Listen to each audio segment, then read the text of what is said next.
Matthew 28 and Mark 16. Well, the resurrection is where our discussion of theology and history, where these two ideas meet very clearly. There are two general ways that the story of the resurrection has been studied in church history. One would be the question of why. What's going on theologically behind the idea that Jesus rose from the dead? And of course, much of the New Testament will be given to that question. The other side of that is to ask the other questions like who, what, when, and where.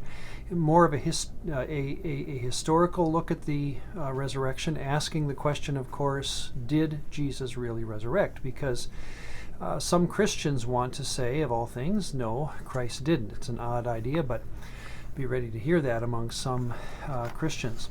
Well, the Gospels do not agree, of course, in all the details when it comes to the resurrection. So let's go through the main 9 that I have here, just to get an outline of the general flow of events when it comes to the resurrection of Jesus in the 4 Gospels.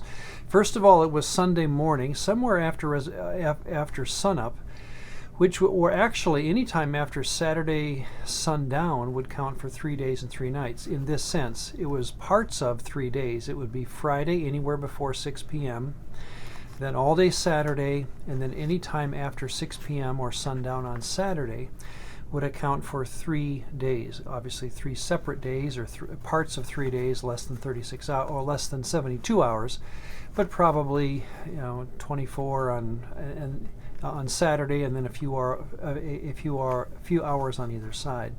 But it is Sunday morning that Jesus resurrects, and that becomes the celebration day of the week for the rest of the Christian movement. He appears to Mary Magdalene and other women in various ways. It just again emphasizes the idea that in that culture, women, obviously, you've heard this, were not necessarily trusted as legal witnesses, but Jesus did. And I think it's a throwback also to Jesus' ministry and how he valued loyalty and how it would look, whether it be a male or a female. But women are certainly part of the story in very poignant fashion. Angels meet numerous people at the beginning of the story, as we remember, whether 1 or 2, fearsome. In one of the descriptions, it's good to remember that these are not necessarily sweet-looking cherubic beings, but they can be very fearful to human eyes. And again, it shows that there's some kind of cosmic warfare going on here. This is a cosmic event that brings Jesus out of the dead. It's not just a human issue or materialism. The entire structure of the heavens, I believe, was shattered or changed because of the resurrection, and of course we'll talk about that. Instead of Jesus appearing to Herod and to Caiaphas, that's what I would have done, knock on the door, hello. But no, he goes to those who love him the most. And I just find again in Jesus' life and now in his post-resurrection life a style of ministry that is so, well, it teaches us more about the kind of God we have than we are often ready to hear. So we'll talk about that, of course, within the story of Paul and such, but the idea that God or that Jesus would appear to his private friends more than his disbelieving enemies, I think is very instructive. Among those, of course, we have numerous discussions about Peter, and then in John 21 we'll talk about the beloved disciple, and also running to the grave initially is Peter and what's called the other disciple, which seems to be the beloved disciple. So again, I'm going to put Lazarus in that place, and we'll talk about talk more of that in John 21. The Emmaus Road story, only recorded in Luke, which we'll study next time, I think is given to remind us that beyond the 11 disciples, Jesus was very involved in the lives of other followers. Both of these men were not of the 11. And so we'll talk about that next time and learn what Jesus is trying to help these men, and as well as many of his followers, understand about his life. Without Thomas and then with Thomas, Jesus appears, and we have that famous statement by Thomas, doubting Thomas we call him, that he was not going to believe unless he had physical evidence.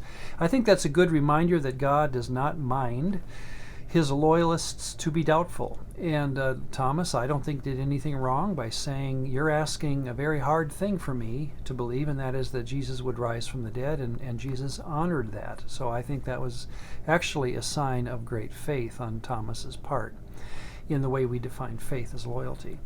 Interestingly, especially in the Matthew account, Jesus said, meet me in Galilee. So the disciples venture 3 days north and meet Jesus at the Sea of Galilee, especially in the story of John. So I think that's reminiscent of his Gentile-flavored ministry. Jesus wanted to go back to where it all began, when we meet him in Galilee after his resurrection. And of course, the ascension is the fuel for the New Testament itself and for the book of Acts. The idea that Jesus will now rule from the heavens, that's the idea behind the ascension, so very important to the story. Well, as we close, why the difference in detail? Again, we could study the four Gospels at length to figure out what is the exact story, the what, the when, the why, or the where, when it comes to the details of the resurrection. But it's interesting that these Gospels do not dovetail very well, which is indicative of four individual writers who were more concerned about the story than they were about the details. And I think that again is very instructive as to how to understand the main point of the gospel writer. They are not recording with tape recorders what happens or video equipment. They're simply in their excitement telling of the story of the resurrection of Jesus, and this comes across with great honesty then when we have four independent accounts that really we struggle to put them all together. So what is the story being told? What is the full or the main point of our resurrection story? I'd recommend, and I had this conversation once with an atheist, how do you expect me, he said, to believe that Jesus actually rose from the dead? Well, that's the point of this, that they knew in this world what dead was. I think sometimes we presume that they had a strange view or an unscientific view of life. Well, nothing could be further from the truth. Every culture has always known exactly what being dead means. And they know when you're dead, you don't get back up. So the main point of our story is that Jesus was crucified, very clearly dead. Without doubt he was dead, and history records it that way. But history now records that Jesus is very much alive. And so I think the main point of the resurrection is that very thing. The hardest thing it is for the human to believe that a dead person can actually conquer death, that a dead person can get back up again. The hardest thing that we are asked to believe is the very thing that God wants us to believe.